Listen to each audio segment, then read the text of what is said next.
warahmatullahi wabarakatuh. Salam Pramuka. Salah. Ya. Apa kabar kakak-kakak sekalian? Semoga sehat selalu dan diberkahi oleh Allah. Jadi di minggu ketiga pertemuan kita pada kali ini kita akan membahas tentang materi kewirausahaan yang sekarang kita lagi ditemani oleh orang yang udah nggak asing lagi di SMK Negeri 8 ya. Nggak perlu tanyain lagi. Mungkin perkenalkan dulu. Tak kenal maka tak apa-apa. Nama saya Rizal Saifullah. Saya kelas 12 UPW. Kalau nggak ada yang tahu UPW bisa cari di Brainly ya. Jadi sekarang saya sedang bersama dengan, bisa perkenalkan Kak? Oh, nama saya Bapak Haryanto ya. Iya. Kak Haryanto ya. Haryanto. Tapi panggilannya tenarnya bukan Kak Haryanto. Tapi Kak Bowo. Kak Bowo ya. Kenapa tuh Pak Kak dipanggil Kak Bowo itu? Ya, itu sejarahnya udah panjang. Oke, jadi Di panggilan akrabnya panggil aja Kak Bowo. iya. Jadi kenapa kita membahas tentang materi kewirausahaan? Kali ini kita akan sharing-sharing sama Kak Bowo. Adakah relasi antara kewirausahaan dengan gerakan kepramukaan? Atau bisa kita gali lebih dalam dari Pak Bowo itu? Kira-kira Kak, kewirausahaan itu ada apa ya namanya relasi untuk bisa kita lakukan di pramuka nggak sih Kak? Oh, tentu dong. Iya. Ya, jadi kalau pramuka sendiri butuh nggak sih sama dengan kewirausahaan? Iya. Pasti. Jadi semua yang berhubungan dengan pramuka sebenarnya bisa dijadikan kewirausahaan. Cukup banyak yang bisa kita explore dari pramuka sebenarnya. Seperti apa? Misalkan kita tahu ada kedai pramuka kan ya. Nah, iya. kedai pramuka, dari hal yang paling sepele misalnya kedai pramuka. Bagaimana sih anak-anak pramuka ini khususnya di Ambalan misalkan menciptakan sebuah produk yang pada akhirnya nanti dijual ke dalam kedai pramuka. Nah, kedai pramuka sendiri kan tidak hanya ada yang mungkin di daerah, di wilayah gitu ya. Bisa di mana saja kan? Ya, bisa di mana aja, termasuk di sekolah atau di SMK 8. Jadi bagaimana anak-anak pramuka punya kreativitas, punya produk gitu kan, bisa dijual di kedai pramuka. Jadi itu intinya Salah satunya. anak pramuka nggak kalah saing dengan Iya, pengusaha-pengusaha lain iya, ya Kak? betul. Iya. Dan ini inti dari pertanyaan semuanya, mungkin kakak sekalian nggak tahu apa itu wirausaha. Kak, wirausaha itu apa sih Kak? Simpelnya wirausaha itu ya yang bisa kita implementasikan sebenarnya usaha sadar kita gitu ya. Usaha sadar bagaimana kita bisa memiliki kreativitas, inovasi ya di sana.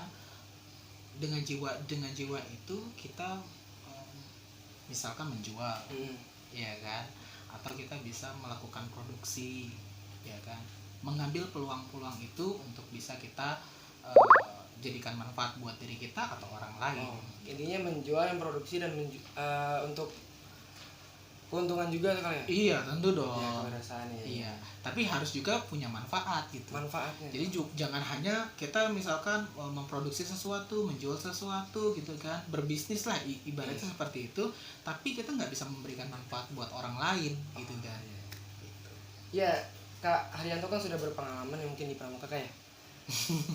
Kakak pernah berwirausaha nggak waktu kakak menjadi seorang pramuka penegak atau penggalang? Kalau untuk pengalaman di sana sih sebenarnya belum begitu ya, tapi untuk beberapa tahun ini sih sudah mulai merintis gitu ya.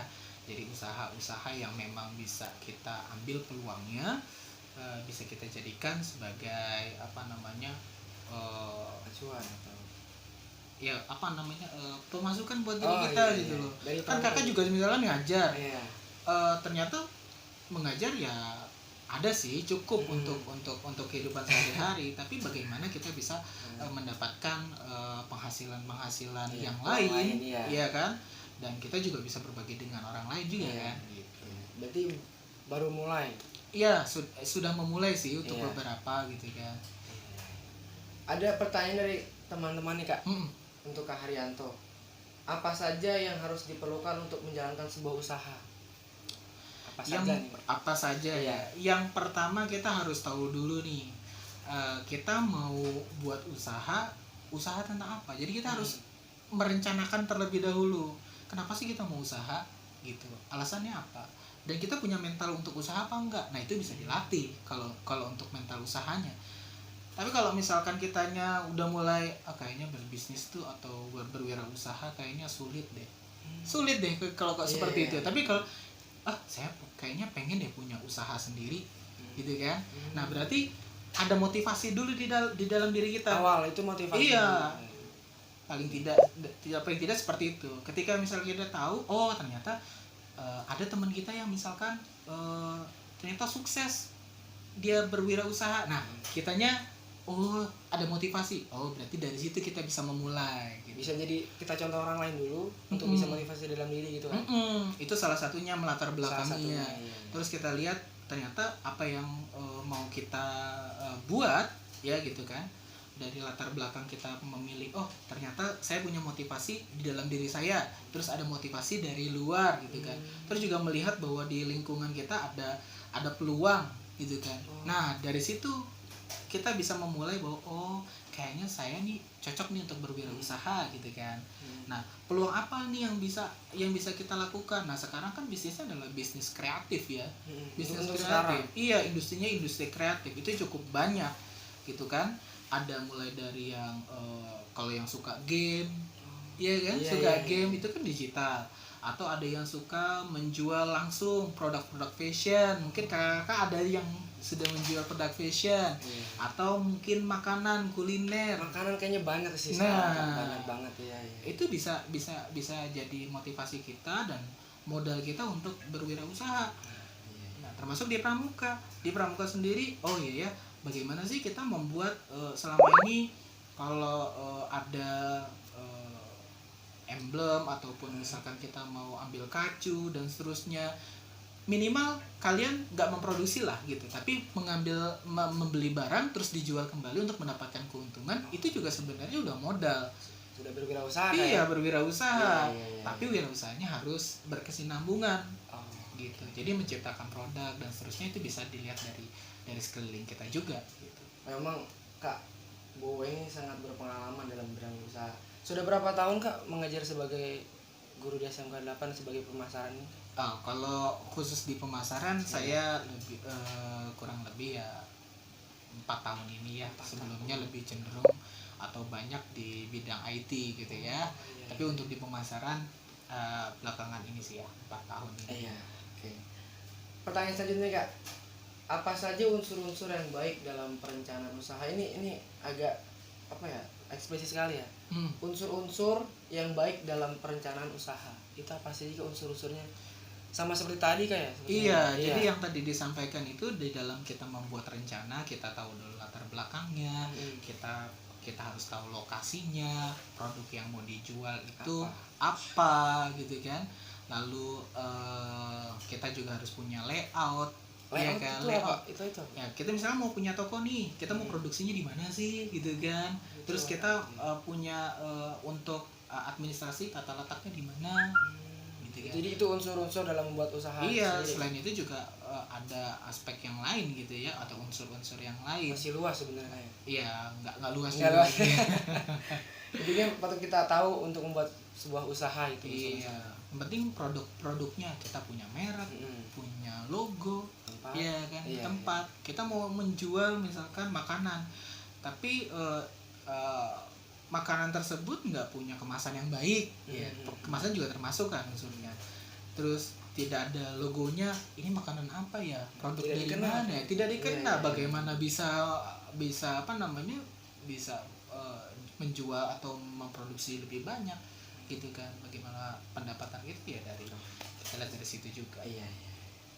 Nah, pertanyaan selanjutnya Kak, apa saja sektor usaha yang berkembang di saat masa seperti ini? Ibarat kata sekarang lagi pandemi Kak ya. Yang sedang berkembang itu siapa sih Kak yang sekarang itu tuh? Yang pertama tentunya alat pelindung diri. Kita tahu ya APD itu alat pelindung diri khususnya masker itu luar biasa. Yang berkembang sekarang. Iya, sedang berkembang di mana-mana dengan motif, dengan bentuk, ya kan. Terus juga ada face shield segala, sebenarnya bisa dilakukan sama anak pramuka. Kalau nggak salah kakak pernah dengar ada apa namanya penugasan buat anak pramuka khususnya pramuka aktualisasi kan untuk membuat. Nah itu salah satunya.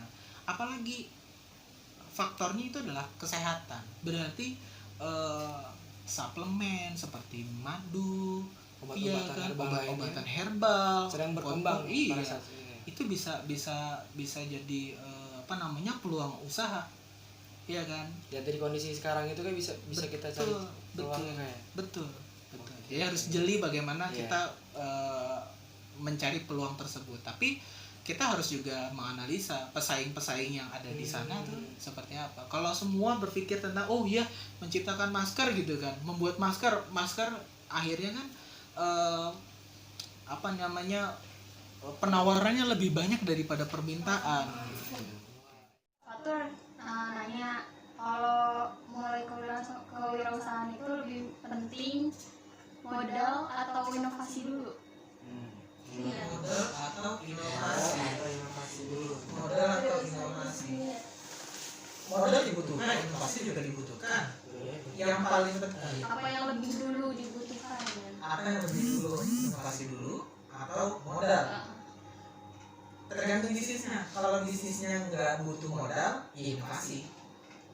Iya dong. Jadi kayak misalnya tadi ada kita pengen jadi reseller, kita nggak punya uang, ya kan? Nggak punya modal.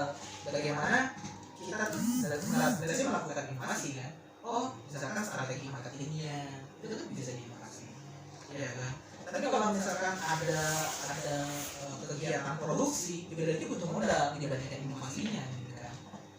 Jadi mana yang lebih dahulu tergantung konteks bagaimana kita mau melakukan wirausaha. Tergantung ya kak. Iya.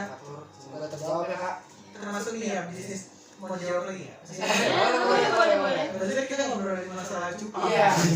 Nah sekarang cupang itu mau gimana? Berarti kan dengan modal yang sedikit kita cari bibit gitu kan.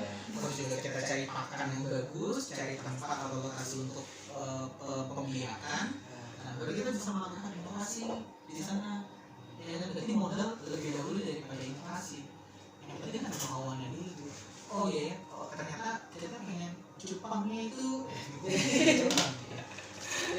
cupang modelnya misalkan platinum white, baju pekat gitu kan, putih tapi bentuknya bulat kecil gitu kan. Nah, kita mau lihat dulu nih ke depannya itu peminat cupang kayak gini tuh banyak nggak gitu. Iya kan. Nah sekarang itu yang lagi tren itu namanya blurim. Blurim tuh jadi badannya putih, tapi di bagian siripnya itu semuanya warnanya biru. Nah itu khas dari Thailand. Thailand punya. Kalau asli Thailand punya, badannya bersih semua, hanya butuhnya warna biru dan indukannya itu bagus. Itu harganya lumayan. Itu bisa satu iya. Kalau yang apa ya, walaupun orang pikir itu cuma ikan, tapi bisa kalau orang yang suka itu iya. Jadi kayak blurim yang tadi saya sebutkan, warnanya putih, terus juga bentuknya misalkan biru gitu kan. Itu kalau yang lokal punya masih ada warna birunya misalkan di badannya itu gitu ya, sedikit itu masih terjual 250.000. Berarti kalau dipikir jenis cupang itu banyak ya Pak? Banyak. Kan kalau yang tahu kayak saya tahu tuh Slayer, Bagan, kan itu doang yang tahu. Oh ternyata banyak ya kalau banyak. Mungkin Kak Fatur tahu cupang sawah. Membiarkan aja. Iya. Itu sampai luar negeri. Iya. Jadi lebih banyak di Instagram. Jadi para breeder itu yang menak ternak dan seller biasanya itu bertemu di apa namanya, malah sekarang kolaborasi banyak kan di Instastory. Oh, Iya, collab, malah collab, mereka collab. Jadi dilelang, modelnya lelang. Dilelang. Tolong jadi tukang cupang. Kayak kemarin saya ngambil dari Mojokerto. Dari Mojokerto itu ongkirnya ya lumayan sih, gitu ya. Tapi memang bagus banget gitu kan, gitu. Dilihat dari postur tubuhnya, dari warnanya, gitu. Nah, ada juga yang seller-seller yang lain itu ada di Halim itu jenisnya memang jenis Nemo itu sampai ke luar negeri dia ekspor dan mainannya dolar. Masya Allah. Itu 2 jutaan. Itu cupang usianya paling lama berapa sih? Biasanya yang dijual itu ukurannya mulai dari ukuran yang S, small gitu ya, anakan, anakan sampai dengan yang large atau XL juga ada. Dan itu biasanya di umur atau di usia 4 bulan. Paling tua 4 bulan muda. Itu 4 bulan. 4 bulan muda. Anakan 4 bulan. Jadi setelah lahir setelah lahir berlibur terus ya kan udah jadi cupang anakan itu 4 bulan. Itu udah bisa dijual. Wow. Gitu. Telaten lah. Ya, ada pertanyaan lagi yang Kak Dewi? Nah, ini ada lagi yang mau bertanya mungkin. Ini cupang mati. Jadi kita tetap ngedengerin. Nah, ternyata rugi itu kenapa ya Kak? Rugi. Nah, itu dia. Iya, Rugi. itu jalan. Rugi tergantung penyebab. Jadi harus tahu dulu penyebabnya apa rugi. Nah kalau kita nggak siklusnya pemasaran itu kan sebenarnya kita harus tahu namanya product life cycle ya, produk PLC. Jadi ada tahap perkenalan, bagaimana itu produknya tumbuh, lalu produknya itu dewasa sampai fase decline. Contoh yang lagi ini adalah masker, iya kan, lagi masker. Nah masker ini kita memproduksi banyak banget gitu kan, tapi nggak bisa terjual, gitu, bisa jadi rugi dong. Nah sekarang bagaimana kita memanfaatkan masker tersebut supaya bisa diterima oleh masyarakat dan segmented gitu ya. Segmented itu artinya target pasarnya jelas. Contoh sekarang itu ada yang Gambar tulis. Itu kan sebenarnya inovasi. Kalau cuma masker cuma begitu doang gitu kan. Iya. Atau misalkan maskernya modelnya yang lain gitu kan. Agak nyeleneh tapi laku dan bisa kejual. Memang ide itu lahir dari sebuah masalah. Iya benar-benar sih. Permasalahannya apa nih? Pandemi kan. Iya kan. iya. Itu jadi suatu masalah. Nah sekarang bagaimana ide itu muncul kan? Jadi kalau dari masalah itu sebenarnya bukan kita jadi lari gitu, tapi kita menemukan ide apa sih yang bisa kita lakukan gitu kan. Gitu. Tadi rugi. Nah rugi tadi bisa jadi karena perencanaannya yang salah gitu, rencana yang salah. Ya tadi kayak kalau kita nggak bisa ngambil resiko, kita kan nggak tahu rugi dan untungnya kayaknya. Iya. Kita harus berani ngambil resiko, mau itu untung atau rugi harus kita hadapi kan. Iya. Selain perencanaan yang salah juga kita tuh sekarang suka nggak sabar. Punya untung aja. Itu dia kan. Padahal di dalam usaha tuh nggak bisa seperti itu. Pasti ada turunnya gitu kan. Melihat tren pasar. Jadi ketika misalkan bisnis kita udah laku, nah kita harus tahu nih bagaimana memodifikasi produk. Gitu. Kalau misalkan tadi scrapnya yang bagus itu kayak gimana? Ada nggak sih bahan yang lain itu, atau modelnya seperti apa gitu Dari kan? bahan seng mungkin. Jangan dong karena virus. Iya. Gitu kan? Jadi bisa dimanfaatkan gitu ya. Apapun lah ya. Apapun. Ada lagi pertanyaan lagi? pertanyaan. Salah. Jangan kayak pertanyaan. Jangan kakak-kakak alumni dong. Lagi ini. Kamu nanya bagaimana mengantisipasi pengeluaran tak terduga dalam menjalankan sebuah usaha. Itu tadi sudah Kak Bawa bahas ya. Iya, jadi kalau Udah. mengantisipasi. Bahas dengan hubungan. Oke. Kalau mengantisipasi, namanya mengantisipasi. Berarti kita harus tahu dulu ya kan, rencana bisnis kita tuh seperti apa. Kita misalkan mau menjual makanan gitu kan, menjual makanan. Nah, makanan itu sebelumnya kita harus survei dulu ya kan.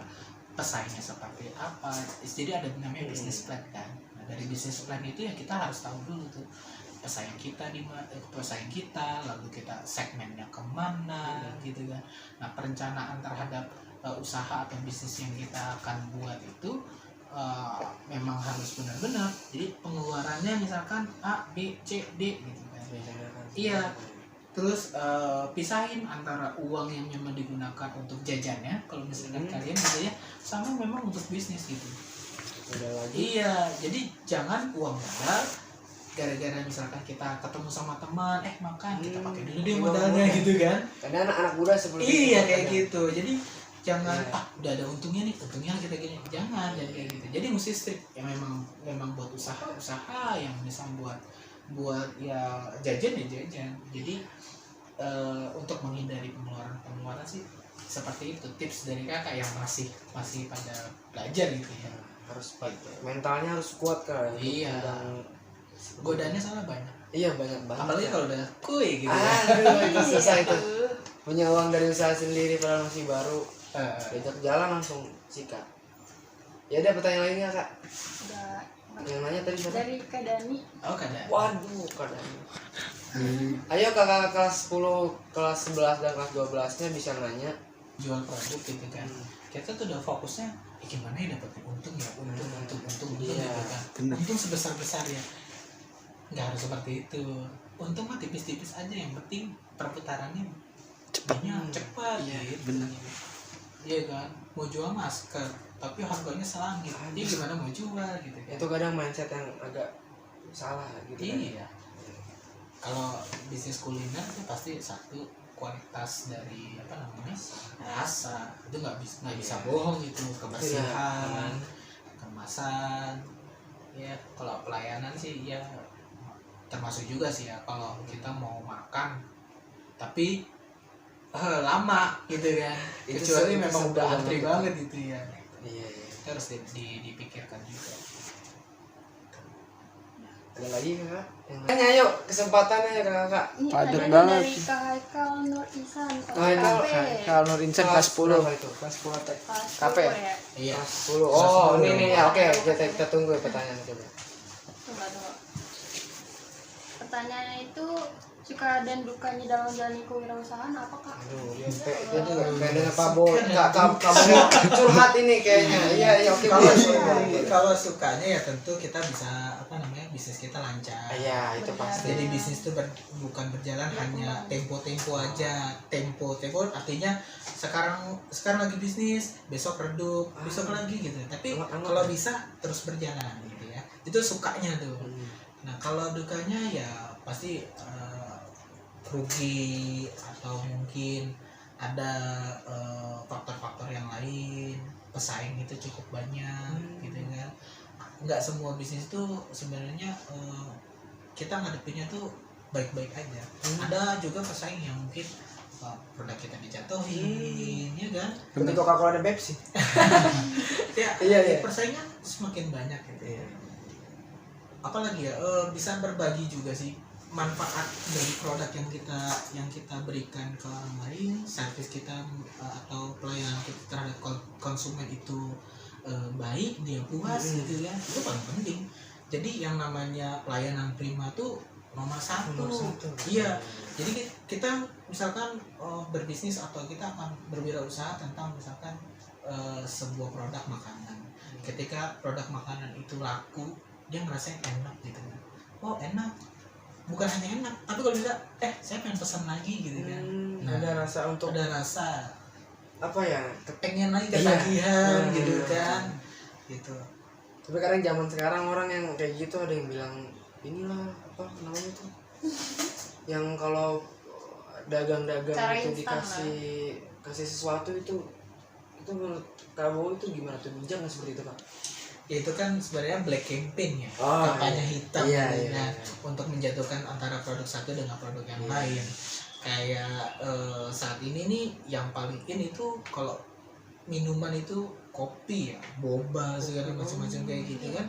Itu awalnya kan kalau kita belajar ekonomi itu kan ada supply sama demand gitu kan. Supply and demand, iya, kebutuhan dan apa tadi? Ada penawaran. Ada penawaran kebutuhan, iya. Iya, kalau permintaannya apa namanya sedikit, penawarannya banyak, gimana tuh? Iya. Cabai lagi banyak nih gitu kan, tapi yang beli sedikit. akhirnya apa? Murah. Murah ini kan.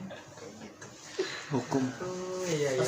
Iya, jadi kompetitif gitu, kompetitif. Iya iya.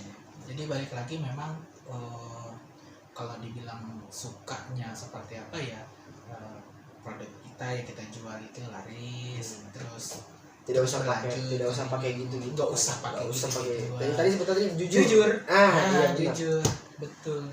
Iya, jadi Iya, semua kan? komponen penting itu ya. Sekarang mau bisnis makanan, iya kan? Tapi kita ambil bahan baku makanan yang tidak sesuai dengan misalkan untuk makanan, contohnya warna tekstil kayak gitu. Apa manfaat buat orang lain? Tidak ada, malah jadi apa? Malah jadi merusak kesehatan kan, penyakit kan. Itu termasuk kegagalan kita gitu. Jadi kalau bisa jujur dan kita bisa memberikan manfaat gitu. Itu sukanya. Mungkin yang menggunakan itu hanya berpikir keuntungan aja. Fokusnya Seperti itu, hanya keuntungan saja, Betul. tidak memikirkan bagian buruknya. Iya. Oke, ada pertanyaan lagi kan pertanyaannya? Haikal. Semoga terjawab ya Kak Haikal. Iya. Kalau mau datang aja ke Pak Bos silahkan. Tapi jangan pas lagi kerja. Kita bisa jepang lagi. Iya, ini bisnis Jepang soalnya Kak. Ada lagi pertanyaan Kak Dewi? Beliau tempo-tempo. Oh, mungkin ada yang mau Padahal bersuara. Kamu sebenarnya tuh ada tanggapannya? bagus sebenarnya. Iya. Tempo. Apa nih? Ayo. Kamu Tia bisa jelaskan bisnisnya waktu itu pernah mau bisnis make up apa? Masa? Jangan dihilangin dong. Dia Jangan disayang. Dia dulu Suka pernah ngilang. bisnis make up, bener apa enggak Kak? Ah ya, gimana tuh kamu Tia memulainya tuh gimana tuh? Jadi kita yang nanya nih.